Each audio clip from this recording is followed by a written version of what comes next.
నా జీవితంలో మొదటిసారి మీడియా సోదరులకు ఇచ్చిన సమయానికంటే ఆలస్యంగా వచ్చాను. ఒక గొప్ప ప్రోగ్రామ్కి పోయి వచ్చాను, కానీ ఆ తృప్తి లేకుండా ట్రాఫిక్ బాగా జామ్ అయింది. అందుకని ఈ ట్రాఫిక్లో ఉస్మానియా యూనివర్సిటీలో ఈరోజు మా గిరిజన జాతి బిడ్డలు పెద్ద ఎత్తున తీజ్ పండుగ నిర్వహిస్తూ నన్ను ముఖ్య అతిథిగా అక్కడికి పిలవటం జరిగింది. కాబట్టి అక్కడ అటెండ్ అవ్వడానికి వెళ్ళి ఇంకా పూర్తిగా కార్యక్రమం కాలేదు. దీనికి వచ్చే క్రమంలో దాదాపు గంట సేపు ట్రాఫిక్లో ఇరుక్కొని ఆలస్యమైంది, క్షమించమని కోరుతా ఉన్నాను. అంటే ఇవాళ హైదరాబాద్ ట్రాఫిక్ని చూస్తే మనం ఎక్కడున్నామా, అసలు పరిపాలన ఉందా, ఈ ట్రాఫిక్ని నియంత్రించే వాళ్ళు ఉన్నారా అని బాధేస్తూ ఉంది. ఇవాళ ట్రాఫిక్ పరిస్థితి ఏ విధంగా ఉందో కాంగ్రెస్ పార్టీ ప్రజాపాలన యొక్క పరిస్థితి కూడా అంతే గొప్పగా ఉన్నట్టు భావించాల్సి వస్తుంది. నియంత్రణ లేని మరి పరిపాలన ఈరోజు జరుగుతూ ఉంది. ఎవరి ఇష్టం ఎవరి రాజ్యం వాళ్ళదే అన్నట్టుగా. ఏదైనా అంటాం కదా ఊళ్ళలో, ఏదైనా చిన్న దీనికి నడమంత్రపు సిరి వస్తే ఇలాగే ఉంటుందని. వాళ్ళ కాంగ్రెస్ పార్టీ నాయకుల పనితీరు కూడా అలాగే ఉంది అని చెప్పి నేను తెలియజేస్తా ఉన్నాను. ఇదంతా ఎందుకు చెప్తున్నాను అంటే, నిన్న బాలాపూర్లో గౌరవ మాజీ మంత్రివర్యులు శాసనసభ్యురాలు సబితా ఇంద్రారెడ్డి గారి నియోజకవర్గం మహేశ్వరానికి సంబంధించి రేషన్ కార్డ్ పంపిణీలో జరిగిన మరి ఆ ఘటనను ఉద్దేశించి వ్యాఖ్యలు చేస్తూ ఉన్నాను. నిజంగా ఈ ప్రజాప్రభుత్వం అని ప్రజాపాలన అని చెప్పుకుంటూ ఒక రాచరికపు పాలన ఈ రాష్ట్రంలో నడుస్తూ ఉంది. రేవంత్ రెడ్డి గారి పాలన, ఆయన ఎన్ని కలలు కన్నాడో, ఒక్కొక్కళ్ళని చూసి ఒక్కొక్క రకంగా నేర్చుకున్నాడు. అవన్నీ కూడా ఇప్పుడు అమలు చేస్తున్నట్టుగా అనిపిస్తూ ఉంది. ఆయన ఎప్పుడు మాట్లాడినా నేను తొక్కుంటూ వచ్చి ముఖ్యమంత్రిని అయినా అని చెప్తాడు. అలాగే మరి చిన్న కుటుంబంలో వచ్చిండు కాబట్టి వెనకటి రాచరిక పాలన ఎట్లుండేదో మరి ఆ విధంగానే ఈ పాలన అందించాలని చెప్పి ఆయన అనుకుంటున్నట్టు కనిపిస్తూ ఉంది. సబితా ఇంద్రారెడ్డి గారి నియోజకవర్గంలో జరిగిన నిన్నటి ఘటనను మేమందరం కూడా తీవ్రంగా ఖండిస్తూ ఉన్నాం. కాంగ్రెస్ పార్టీ నాయకుల ఉత్సాహాన్ని చూస్తూ ఉంటే అధికారులను నిలబెట్టి అక్కడ వార్డు మెంబర్ కూడా గెలవలేని నాయకులు వేదిక మీద ఉండాలని అనుకోవటం అది సరి అయింది కాదు. ప్రోటోకాల్ని పాటించండి అని చెప్పి ఒక సీనియర్ శాసనసభ్యురాలు 15 ఏళ్ళు ఈ రాష్ట్రానికి మంత్రిగా పనిచేసిన మరి సబిత గారు అడిగినా కూడా వారు నిజంగా చాలా తక్కువ మాట్లాడతారు. వారి ఓపికను సహనాన్ని చూస్తే మనమే అబురపడతాం. అలాంటి వ్యక్తి నిన్న ఇంత తీవ్రంగా మందలించినా కూడా అక్కడ వాళ్ళలో మార్పు రాలేదు అని అంటే ఇవాళ రేవంత్ రెడ్డి గారి పాలన, కాంగ్రెస్ పాలన ఏ విధంగా కొనసాగుతుందో మనం గమనించవచ్చు. తీరా చూస్తే రాష్ట్రంలో పెద్ద నియోజకవర్గాలు ఒకటైన మహేశ్వరం నియోజకవర్గంలో వాళ్ళు ఇచ్చే రేషన్ కార్డుల పంపిణీ 1754. పావల కోడికి బారానా మసాలాలాగా, చారానా కోడికి బారానా మసాలాలాగా కాంగ్రెస్ పార్టీ వ్యవహారం ఉంది. చేసే పని లక్షల్లో ఉంటుంది, కానీ ఖర్చు మాత్రం కోట్లలో ఉంటుంది. మంత్రులు ఎక్కడికి వెళ్ళినా నేను అనుకుంటా కార్లు ఎక్కడమే మర్చిపోయారు. ఎక్కడికి పోయినా హెలికాప్టర్లు చాపర్లలో మాత్రమే ప్రయాణిస్తూ ఉన్నారు. ఇంత గొప్ప కార్యక్రమానికి ఇన్ఛార్జి మంత్రి వచ్చి, సీనియర్ శాసనసభ్యురాలు అందరూ, ఒక మాజీ ప్రధాని కూతురు ఎమ్మెల్సీ వాణిదేవి గారు కూడా అక్కడ ఉన్నారు. మేము ఆడపిల్లలు ఉన్నాం, కొంచెం చూసి నడవండి, చూసి కూర్చోండి అని చెప్తే కూడా వాళ్ళని నియంత్రించాల్సిన పోలీసులు తిరిగి బీఆర్ఎస్ పార్టీ నాయకులనే మరి వాళ్ళ మీద అరవడం, వాళ్ళనే కేకలేయటం మరి చూస్తూ ఉంటే అధికారులు కూడా మరి గతంలో కేసీఆర్ గారి పాలనలో మరి అధికారులని మేము ఫ్రెండ్లీ ప్రభుత్వం అని, ఫ్రెండ్లీ పోలీసింగ్ అని అధికారులకు గౌరవాన్ని ఇచ్చి మరి వాళ్ళను చాలా అన్ని రకాలుగా గౌరవించిన ప్రభుత్వం కేసీఆర్ గారి ప్రభుత్వం. కానీ వాళ్ళ అక్కడున్న కాంగ్రెస్ పార్టీ నాయకులకు వాళ్ళు చెప్పినట్టుగా వాళ్ళ మనసులో ఉన్నట్టు నడుచుకోకపోతే, మరి బీఆర్ఎస్ పార్టీ వాళ్ళని తిట్టకపోతే మా పరిస్థితి ఎట్లుంటుందో, మమ్మల్ని ఉంచుతారో లేదో అనే ఒక ఆందోళన, ఒక భయంలో అధికారులు కూడా లేని తప్పిదాలు చేస్తూ ఉన్నారు. అందుకనే సబితా గారి సహనం కూడా దెబ్బతిని తప్పకుండా దీన్ని బదులు తీర్చుకుంటామని చెప్పగలిగినారు అని అంటే వారు ఎంత ఆందోళన చెంది ఉంటారో, ఎంత బాధపడి ఉంటారో మరి దీన్ని గమనించవచ్చు అని చెప్పి దీన్ని తీవ్రంగా ఖండిస్తూ ఉన్నాం. కేసీఆర్ గారి ప్రభుత్వంలో 6 లక్షల పైచీలకు రేషన్ కార్డులు మేము ఇచ్చాం. ఇవాళ నియోజకవర్గం మహేశ్వరం లాంటి నియోజకవర్గానికే 1000 కార్డులు ఇస్తున్నారు అని అంటే వాళ్ళు ఇచ్చేది 1,00,000 కార్డుల కూడా ఉండవు రాష్ట్ర వ్యాప్తంగా. దానికి ఇంత ఆర్భాటం, గతంలో ఎవరు ఇయ్యనట్టు వాళ్ళే ఇస్తున్నట్టు హెలికాప్టర్లలో పోయి ఇంత పెద్ద ఎత్తున ఆర్భాటం చేస్తూ ఉన్నారు. దీన్ని గమనించాలని నేను కోరుతా ఉన్నాను. రేవంత్ రెడ్డి గారి పాలనకు ఒక మచ్చుతునుగా మొన్ననే పత్రికల్లో వచ్చింది. రేవంత్ రెడ్డి గారి పాలన అంటే ఇందిరమ్మ రాజ్యం, ఇందిరమ్మ పాలన, ప్రజాపాలన అని చాలా గొప్పగా చెప్తారు. ప్రతిదానికి ఒక మహిళను ఇందిరాగాంధీ గారిని ముందు పెడతారు. ఆ పేరును వాడుకొని అధికారంలోకి వచ్చిన రేవంత్ రెడ్డి గారిని మాత్రం మహిళల్ని గౌరవించాలన్న ఇంగిత జ్ఞానం, మహిళల్ని గౌరవంగా చూసుకోవాలి. చూసుకోమంటే మేమేం నిన్ను మమ్మల్ని పీటలేసి కూర్చోబెట్టమనట్లేదు. మాకుండే ప్రోటోకాల్ ప్రకారం వారికి ఉండే హక్కు అది. మరి దాన్ని మాత్రమే కాపాడమని, దానికి మాత్రమే రక్షణ ఇవ్వమనంటే అక్కడ కూడా సోయలేదు. ఒకవైపు మహిళ పేరు చెప్పి అధికారంలోకి వస్తారు, ఆమె పేరు మీద పాలన సాగుతుంది అని చెప్తారు. కానీ ఇక్కడేమో మహిళలకు రక్షణ లేదు.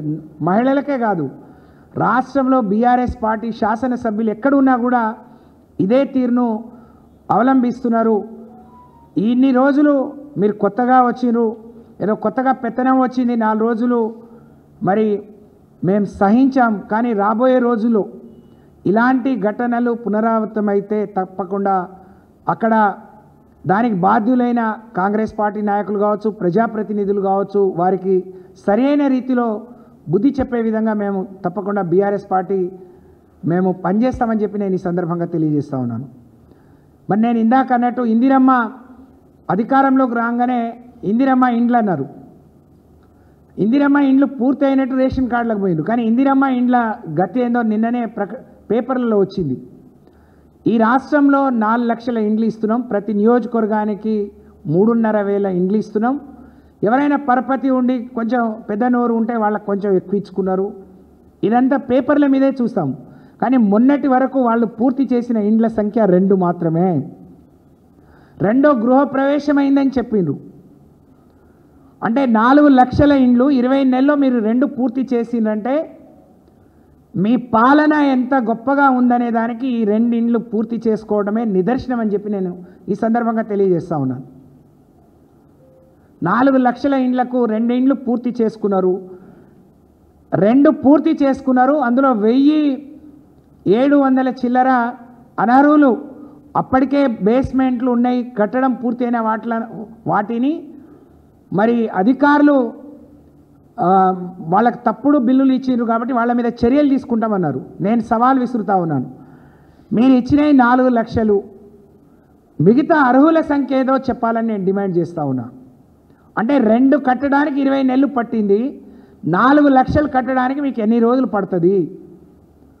కేవలం ఎన్నికల కోసం మాత్రమే చెప్పడానికి 6 గ్యారెంటీలు మేము పూర్తి చేస్తున్నాం ఒక్కొక్కటి అని చెప్పడానికి మాత్రమే మీరు పత్రికల ముఖంగా, మీడియా ముఖంగా, వేదికల మీద మాట్లాడటానికి పనికొస్తుంది తప్ప మరి ఎక్కడైనా ప్రత్యక్షంగా ఫీల్డ్లో ఎక్కడ చూసినా, క్షేత్రస్థాయిలో ఎక్కడ చూసినా ఒక్క ఇల్లు పూర్తి కాలేదు అని అంటే మీ పాలన ఎలా ఉందో ప్రజలు గమనించాలని నేను కోరుతా ఉన్నాను.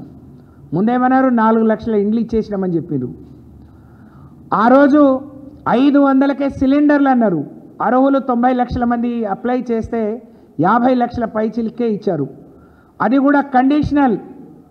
కొందరికి 500 వస్తే కొందరికి 300 వస్తుంది. నెలకు 3 సిలిండర్లే ఇస్తూ ఉన్నారు. మగవాళ్ల పేరుతో సిలిండర్ ఉంటే ఆ కుటుంబానికి కట్ చేశారు మీరు. సిలిండర్ల దుస్థితి ఆ విధంగా ఉంటే ఉచిత బస్సుల ప్రయాణమో ఏ విధంగా మహిళలు కొట్టుకుంటున్నారు, ఏ విధంగా ఆటో కార్మికులు, ఏ విధంగా ఆటో డ్రైవర్లు ఆత్మహత్యలు చేసుకుంటున్నారు, వాళ్ళకి ఇస్తామన్న భృతి ఎటుపోయిందో దానికి అతిగతి లేదు. మేము కూడా 6 లక్షల పైచీలకు రేషన్ కార్డులు ఇచ్చాం. ఎక్కడ చిన్న ప్రచారానికి తావు ఇవ్వలేదు. ఎక్కడ నీలాగా వేదికలు కట్టుకొని హెలికాప్టర్లో పోయి ఇవ్వలేదు. ఎవరు అర్హులో మీరు ఆన్లైన్లో అప్లై చేసుకోండి. మీరు ఒక కుటుంబం నుంచి ఇంకో కుటుంబం విడిపోతే మీ వివరాలు ఆన్లైన్లో ఇవ్వండి, మేము ఇస్తామని చెప్పాం. ఈ రాష్ట్రంలో దాదాపు 1,00,000 కోట్లకు పైగా రైతులకు మద్దతు ఇవ్వటానికి రుణమాఫీ కావచ్చు, రైతు బంధు కావచ్చు, రైతు బీమా కావచ్చు మేము ఇచ్చాం. మేము కేసీఆర్ గారిని అడిగినాం క్యాబినెట్లో ఉన్నప్పుడు, ఇచ్చే రైతు బీమా 5 లక్షల చెక్కును మేము ఇంటికి పోయి మంత్రులు ఎమ్మెల్యేలు ఇస్తామంటే ఇవ్వడం ముఖ్యం, ఆ కుటుంబానికి లబ్ధి చేరడమే ముఖ్యం తప్ప ప్రచారానికో ఆర్భాటానికో కాదు. కాబట్టి దాంట్లో మీరు జోక్యం కల్పించుకోవద్దు అని చెప్పి చాలా గొప్పగా పేదవాళ్లకు, మరి ఒక ఉద్యోగి చనిపోతే వచ్చే బీమా ఒక రైతు కుటుంబానికి ఇచ్చి గొప్పగా ఆదుకున్నప్పుడు కూడా దాన్ని మేము ప్రచారం చేయలేదు.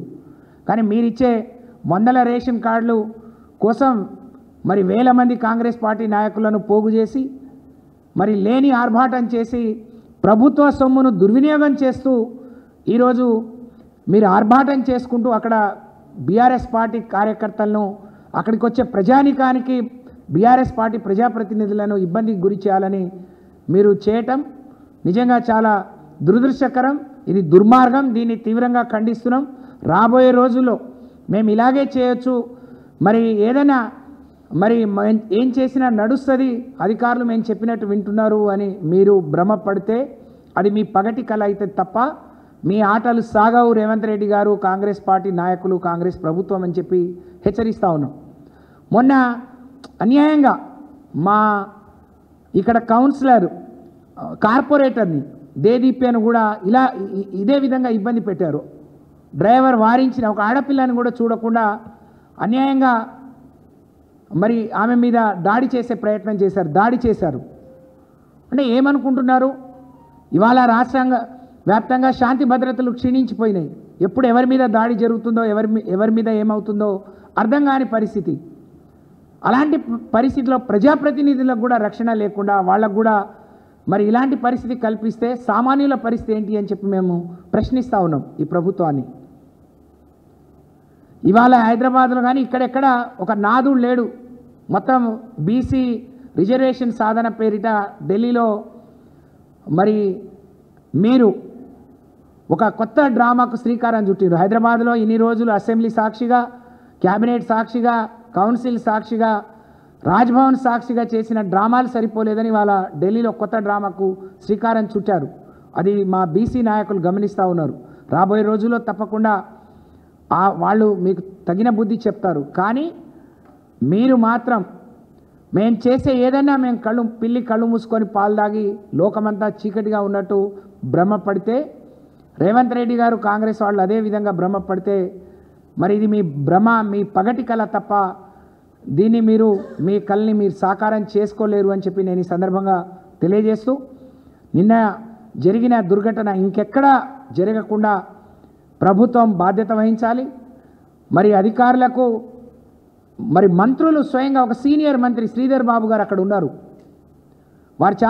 వారంటే మాకు చాలా గౌరవం ఉంది. వారు కూడా గతంలో సివిల్ సప్లై మినిస్టర్గా చేసిరు. 1000 కార్డులు పంచడానికి ఇంత ఆర్భాటం అవసరమా శ్రీధర్ బాబు గారు? నీ పక్కన నీకంటే సీనియర్, నీతో పాటు మంత్రిగా పనిచేసిన సబిత గారు ఉన్నారు అక్కడ. మీరు ఇవ్వాల్సిన కనీస మర్యాద ఇదేనా అని చెప్పి నేను అడుగుతా ఉన్నాను. అధికారంలో రాగానే చాలామంది మరి మంత్రులై, ఎమ్మెల్యేలై కళ్ళు బాగా నెత్తికెక్కినాయి. అదే నడిమంత్రపు సిరి వచ్చినట్టుగా కొంతమంది భావిస్తున్నారు. ఇది సరి అయింది కాదు. మీకు తప్పకుండా మళ్ళీ తిరిగి మీరు నేల వైపు చూసే రోజు దగ్గరలో వస్తుంది. దీన్ని గమనించుకొని, దీన్ని దృష్టిలో పెట్టుకొని మీ ప్రవర్తన, మీ పనితీరు ఉంటే బాగుంటుంది అని చెప్పి ఈ సందర్భంగా నేను తెలియజేస్తూ, మీ అందరికీ కూడా మరొకసారి ధన్యవాదాలు తెలియజేస్తూ